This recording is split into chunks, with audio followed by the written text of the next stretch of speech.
पश्चिम नागपुरातल्या उच्चभ्रू अशा शिवाजीनगर भागातल्या 160 विष्णू कमल या निवासी संकुलात सेक्स रॅकेट सुरू होतं। सात्विक नेचरोपॅथी या नावाखाली हे सेक्स रॅकेट इथे काही महिन्यांपासून बिनबोभाट सुरू होतं। या संबंधीची माहिती मिळताच सामाजिक सुरक्षा विभागाने इथे धाड टाकून एका दलालाला ताब्यात घेतलं तर 4 मुलींची सुटका केली।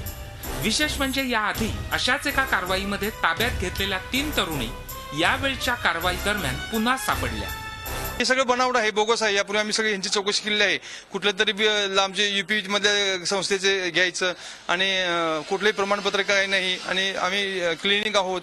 या ठिकाणी तेलाद्वारे मसाज केले जाते। असे विविध मसाज नावाच्या सेंटर खाली नागपूरमध्ये देह व्यापार चालतो अशी आम्हाला माहिती होती। त्याप्रमाणे आम्ही आज या ठिकाणी पाळ ठेवून 15 दिवसांनंतर रेड केलेली आहे। या घटनेतून एक प्रश्न समोर येतो, तो म्हणजे अशा कारवाईत तरुणींना पकडून सुधारगृहात पाठवलं जातं।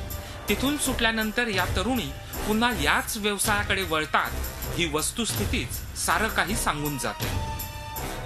Akhilesh Halve, Zee media, Nagpur. Zee 24 तास रहा एक पाऊल पुढे।